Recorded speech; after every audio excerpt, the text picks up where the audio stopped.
ನಾನು ನಂದಿಗ್ರಾಮದಲ್ಲಿದ್ದೇನೆ. ಇಲ್ಲಿ 2021ರ ವಿಧಾನಸಭಾ ಚುನಾವಣೆಯ ಅತಿದೊಡ್ಡ ಕದನಗಳಲ್ಲಿ ಒಂದು ನಡೆದಿತ್ತು. ಬಿಜೆಪಿಯ ಸುವೇಂದು ಅಧಿಕಾರಿ ಈ ಕ್ಷೇತ್ರದಲ್ಲಿ ತೃಣಮೂಲ ಕಾಂಗ್ರೆಸ್ನ ಮಮತಾ ಬ್ಯಾನರ್ಜಿಯವರನ್ನ ಸುಮಾರು 2000 ಮತಗಳ ಬಹಳ ಸಣ್ಣ ಕಿರಿದಾದ ಅಂತರದಿಂದ ಸೋಲಿಸಿದ್ದರು.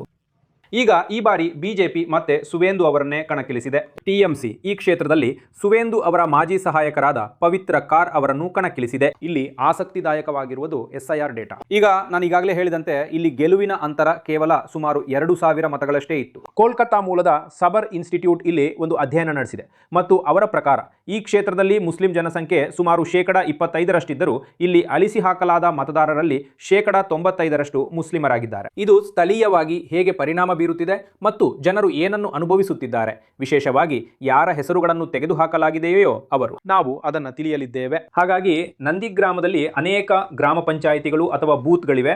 ಅಲ್ಲಿ ಮತದಾರರ ಪಟ್ಟಿಯಿಂದ ಮತದಾರರನ್ನ ತೆಗೆದುಹಾಕಲಾಗಿದೆ. ಈಗ ನಾನು ದೌದ್ಪುರ್ ಎಂಬ ಸ್ಥಳದಲ್ಲಿದ್ದೇನೆ ಮತ್ತು ಇಲ್ಲಿನ ದೊಡ್ಡ ಗ್ರಾಮ ಪಂಚಾಯಿತಿಯಲ್ಲಿ ಸುಮಾರು 17,000 ಮತದಾರರಿದ್ದು ಅವರಲ್ಲಿ ಸುಮಾರು 700ರಿಂದ 800 ಜನರನ್ನು ಈಗ ತೆಗೆದುಹಾಕಲಾಗಿದೆ. ಈಗ ನಮ್ಮಲ್ಲಿ ಕೆಲವರು ಈ ಸಂಖ್ಯೆಗಳನ್ನು ನೋಡಿ ಬಹುಶಃ ಇವು ಸಣ್ಣ ಸಂಖ್ಯೆಗಳು ಎಂದು ಹೇಳಬಹುದು.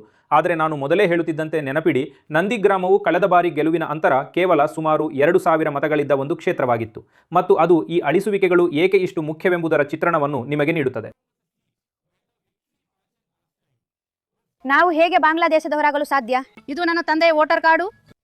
ಇದು ನನ್ನ ತಂದೆಯ ಈ ಒಂದು ವೋಟರ್ ಕಾರ್ಡ್ ಇದೆ. ಬಿಜೆಪಿಗೆ ಏನ್ ಮಾಡೋದು ಸಾಧ್ಯವೋ ಅದನ್ನು ಮಾಡ್ತದೆ. ನನ್ನ ಗಂಡು ಮಕ್ಕಳ ವೋಟುಗಳನ್ನು ತೆಗೆದುಹಾಕಲಾಗುತ್ತಿದೆ ಎಂದು ಹೇಳುತ್ತಿದ್ದಾರೆ. ಸೊಸೇಂದ್ರ ವೋಟುಗಳನ್ನು ತೆಗೆದುಹಾಕುತ್ತಿದ್ದಾರೆ. ಹೆಣ್ಣು ಮಕ್ಕಳ ವೋಟುಗಳನ್ನ ತೆಗೆದುಹಾಕುತ್ತಿದ್ದಾರೆ. ಸ್ವತಃ ನನ್ನ ಗಂಡನ ವೋಟನ್ನು ತೆಗೆದು ಹಾಕ್ತಿದ್ದಾರೆ. ಹಾಗಾದ್ರೆ ಪರಿಸ್ಥಿತಿ ಏನು? ಹಾಗಾದ್ರೆ ಇದನ್ನ ಬಿಜೆಪಿ ಬಯಸುವುದಿಲ್ಲವೇ?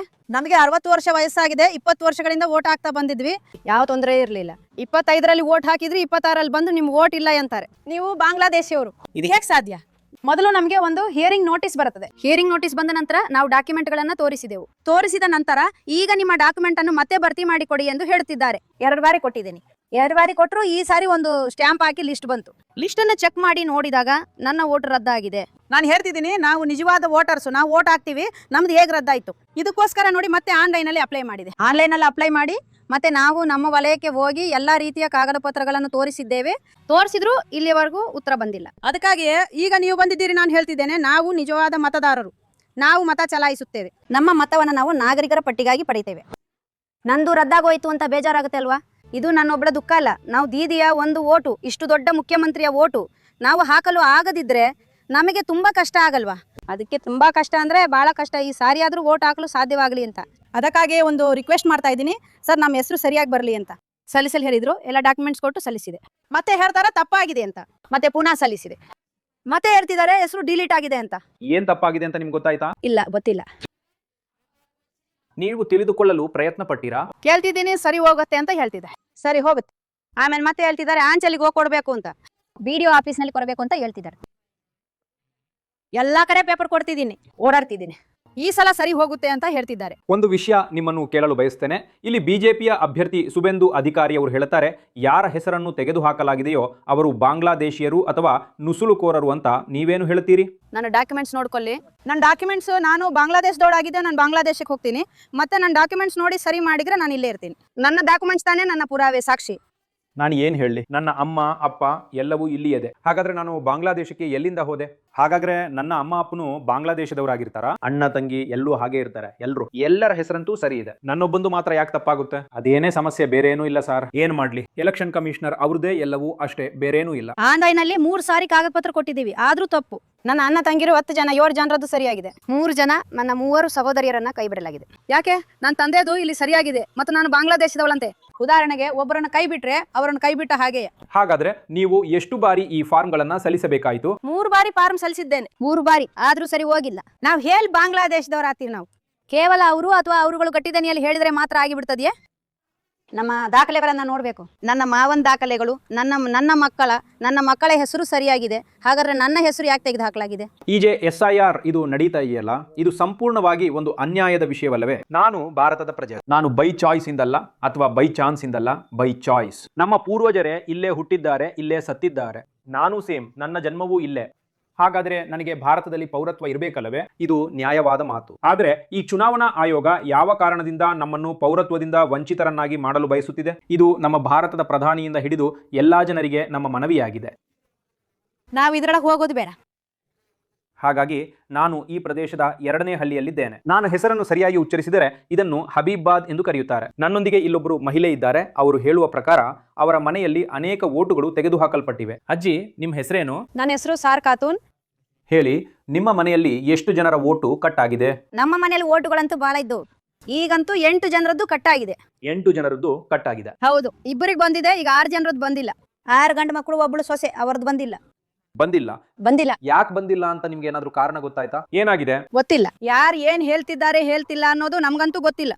ನಾನು ಓದ್ ಬರ ಬಾರ್ದವಳು, ಹೆಬ್ಬೆಟ್ ಒತ್ತುವವಳು. ನನಗಂತೂ ಏನು ಗೊತ್ತಿಲ್ಲ. ಕಾದರ್ ಕೇಳಿದ್ರು, ನಾನು ಎಲ್ಲ ರೆಡಿ ಮಾಡಿ ಕೊಟ್ಟೆ, ಎಲ್ಲ ಪ್ರೂಫ್ ಕೊಟ್ಟೆ. ಈಗ ಯಾಕೆ ಬರ್ತಿಲ್ಲ, ಏನ್ ಬರ್ತಿಲ್ಲ ಅನ್ನೋದು ಅವ್ರಿಗೆ ಗೊತ್ತು, ನಮ್ಗೇನು ಗೊತ್ತು? ನೀವೇ ಹೇಳಿ. ಎಷ್ಟು ಸಾರಿ ನೀವು ಅಪೀಲ್ಗೆ ಹೋಗಿದ್ದೀರಿ? ಎಷ್ಟು ಸಾರಿ ಲೈನ್ ನಲ್ಲಿ ನಿಲ್ಬೇಕಾಯ್ತು ನಿಮ್ಗೆ? ಲೈನಲ್ಲಂತೂ ತುಂಬಾ ನಿಂತಿದ್ದೇನೆ. ಯಾರು ಸರ್ ಇದ್ರು ಅವ್ರ ಲೈನಲ್ಲೂ ನಿಂತಿದ್ದೀನಿ. ಏನ್ ಇದಾಯ್ತು, ಹಿಯರಿಂಗ್ ಆಯ್ತು, ಅದಕ್ಕೂ ಲೈನ್ ಹಚ್ಚಿದೆ. ಹಾಗಿದ್ರೆ ಇನ್ನೇನ್ ಮಾಡ್ಬೇಕು ಹೇಳಿ? ಈಗ ಏನ್ ಮಾಡ್ಲಿ? ನಿಮ್ಮ ಪ್ರಕಾರ ಈಗ ನೀವು ಏನು ಮಾಡ್ತೀರಾ? ನಾನು 71 ವರ್ಷದ ಓಟ್ ಇದೆಯಲ್ಲ, ಅದ್ರ ಪ್ರೂಫ್ ಕೂಡ ಕೊಟ್ಟೆ. ಹಾಗಿದ್ರೆ ಇನ್ನೇನ್ ತೆಗೆದುಕೊಳ್ಳಲು ಬಯಸ್ತಾರೆ? ಇದೇ ನನ್ಗೆ ಅರ್ಥ ಆಗ್ತಿಲ್ಲ. ನಾನೇನ್ ಹೇಳಿ? 71 ವರ್ಷದಿದೆ, 2000 ಇಸ್ವಿದ್ದಿದೆ. ಹಾಗಿದ್ರೆ ಇನ್ನೇನ್ ಬೇಕು? ಜನಗಣತಿಯ ಕಾಗದ ಇದೆ, ಮತ್ತು ಏನೇನು ಸಾಕ್ಷ್ಯ ಇತ್ತು, ration card, voter card, Aadhaar card, PAN card ಎಲ್ಲ ಪ್ರೂಫ್ ಕೊಟ್ಟೆ. ಈಗ ಇನ್ನು ಏನ್ ಉಳಿದಿದೆ? ದೆಹಲಿಯಲ್ಲಿ ಇಷ್ಟು ವರ್ಷ ಇದ್ದೆ, 50 ವರ್ಷ ಇದ್ದೆ, ಅಲ್ಲಿ ಯಾರು ಬಾಂಗ್ಲಾದೇಶಿ ಅಂತ ಹೇಳಿಲ್ಲ. ಅದು ಇಲ್ಲಿಗೆ ಬಂದು ಬಾಂಗ್ಲಾದೇಶಿ ಅಂತ ಹೇಳ್ತಾರೆ, ಅವರೇ ಬಾಂಗ್ಲಾದೇಶಿ ಅವರು. ಕೋಪ ಬರುತ್ತೆ ತಾನೇ? ಯಾಕಂದ್ರೆ ನಾವು ತುಂಬಾ ದಿನಗಳಿಂದ ವೋಟ್ ಹಾಕ್ತಾ ಬಂದಿದೀವಿ, ಮತ್ತು ಈಗ ಇದ್ದಕ್ಕಿದ್ದಂತೆ ನಿಮ್ಮ ಹೆಸರು ಡಿಲೀಟ್ ಆಗಿದೆ. ನಮಗೆ ಕೋಪ ಬರಲ್ವಾ? ನಾವು ಈ ದೇಶದಲ್ಲಿ ಹುಟ್ಟಿದವರು, ಈ ದೇಶದಲ್ಲೇ ಎಲ್ಲವೂ. ಒಂದು ವೇಳೆ ಇದ್ದಕ್ಕಿದ್ದಂತೆ ನೀವು ಬಾಂಗ್ಲಾದೇಶಿಯವರು ಎಂದು ಹೇಳಿದ್ರೆ ನಾವು ಯಾವತ್ತಾದ್ರೂ ಒಪ್ಪಿಕೊಳ್ಳುತ್ತೇವೆ? ಯಾವತ್ತಿಗೂ ಒಪ್ಕೊಳ್ಳೋದಿಲ್ಲ. ನಮ್ಮ ಅತ್ತೆಯವ್ರದ್ದು ಸರಿಯಾಗಿದೆ, ಮತ್ತು ಮೈದುನ ಭಾವ ಎಲ್ಲರದ್ದು ಸರಿಯಾಗಿದೆ. ನನ್ನ ಗಂಡನದು ಡಿಲೀಟ್ ಆಗಿದೆ. ನನ್ನ ಗಂಡ ಬಾಂಗ್ಲಾದೇಶಿಯವನಾ? ಯಾಕೆಂದ್ರೆ ನೀವು ಎಲ್ಲಿಗೆ ಹೋದ್ರೂ ಮುಸಲ್ಮಾನನಾಗಿಯೇ ಇರುತ್ತಾನೆ.